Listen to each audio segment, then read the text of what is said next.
son comes in saying he wants to transition, what do you do? Well, first, I mean, it's my son, so I love him regardless, right? And he's always going to have my undying love.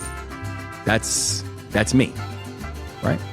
I want to make sure that I'm involved in understanding where he is, how he's feeling, the way he's feeling, why he thinks it's important. If this is a journey that he wants to go down, I want him to always be comfortable in his own skin. And I want him to always know that he has a partner in me to help him along that journey. Would you advise him to wait till he's 18?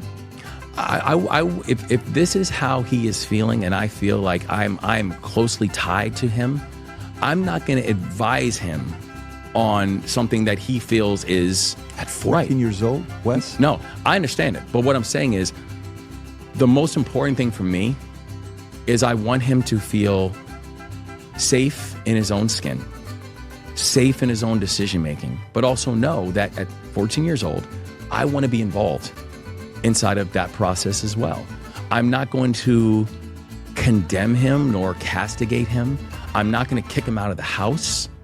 I'm not going to do anything that's going to hurt him. You mean like abdicating your responsibilities as a father? Because that's what you're saying you'd do if your juvenile son came to you and said he wanted to cut off his junk. For those of you who don't know, the guy laboring to answer this incredibly simple question is Wes Moore. He's the governor of the beleaguered state of Maryland, and he's a Democrat, which is why he can't give a straight answer to a reasonable question. First, he says that he'll love his son no matter what. Okay, that tracks, except for the fact that all he's really doing is virtue signaling while stalling for time. We all love our kids, Wes. That doesn't present us with any new information. That's like using the word bicycle to define a bicycle. But then he goes on to string together a series of inane, utterly meaningless platitudes apparently intended as a follow-up to the virtue signaling gambit he first employed. I want to be there for him. I want to make sure he's comfortable in his own skin. I want to make sure I understand where he is and where he's going and be part of his journey. I want him to be safe, you know? I'm not going to castigate him or kick him out of the house or anything like that. Again, he's speaking, but he isn't saying anything. He sounds like Kamala Harris.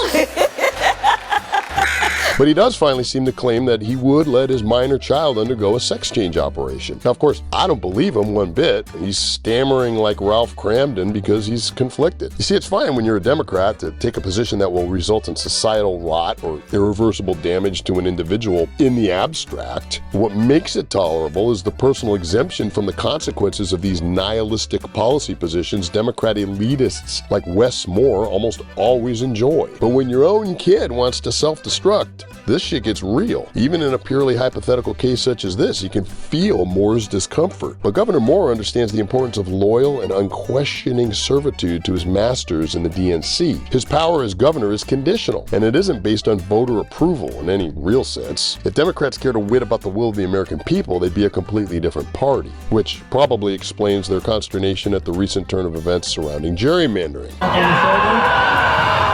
If Wes Moore wants to keep his job and maybe become president someday, he has to support child gender mutilation, at least publicly. No dissension whatsoever is permitted at any time by any member of the party regarding any issue. For example, how much longer do you think Senator John Fetterman has before he gets ousted? He's only on board with maybe, 95% of Democrat policy positions? But that's not going to cut it. With Democrats, you're either all the way in or you're all the way out. It wouldn't surprise me to learn that Governor Moore is actually a decent father. I mean, he's obviously uncomfortable lying about something as important as the well-being of his kid, but as a public figure, as a leader, he's a zero. He's a windsock, a nothing. If he really would let his juvenile son have a sex change, then he's an unfit father and a terrible person. And if he wouldn't, but he's still in favor of allowing others to irreparably harm their children at scale, then he's truly wicked. Let's all remember this when he runs for president. I mean, why wouldn't he? There isn't any real competition on his side.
the union right here. The union does deserve fair. They do good work, so they do deserve fair wages and stuff. So you're protesting for the teachers union? yeah. Okay. And what you say the teachers don't get fair wages? Well, what I've been hearing on the news, they haven't been getting a lot of fair wages. So now you see you got the Party for Socialism. You believe in socialism? Not necessarily. Kind You know of. what socialism is?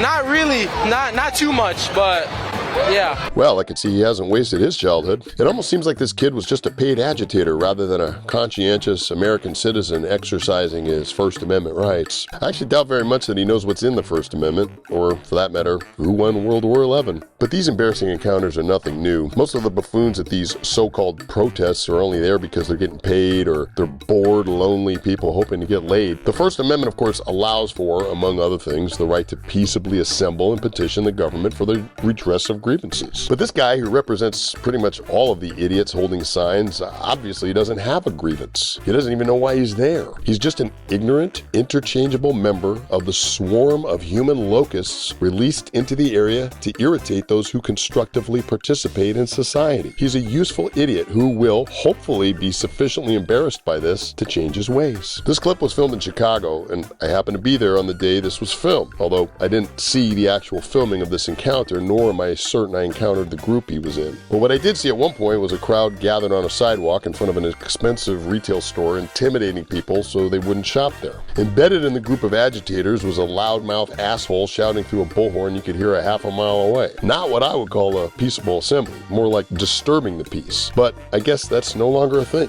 These people were interfering with commerce, not petitioning the government. The reason they're out there is the same as it is for every organized gathering of leftists: to chip away at what's left of our culture. Their grievance lies with the American people and our way of life, not with our elected representatives. The elected representatives and the wealthy patrons who install them and keep them in office are the masters of these witless foot soldiers. I wasn't at all surprised that these adolescent irritants were allowed to disrupt commerce in a city that allows people to live on the street and declares itself exempt from the enforcement of federal immigration laws. In gun-controlled Chicago, thousands of people are gunned down every year, so I suppose we can't expect to go shopping or walk down a sidewalk without being harassed by hired goons. I suppose the good news is, since leftists have to pay people to rally to a cause that they aren't even aware of, or at the very least don't understand at all, there isn't anywhere near as much support for these causes as they'd like us to believe. The left is the side making all the noise without making any sense. But that doesn't mean they aren't dangerous to the American way of life. As for those of us on the right, we should probably start making a bit more noise of our own. What are you protesting? Well, what I've been hearing on the news, yeah. Bruh.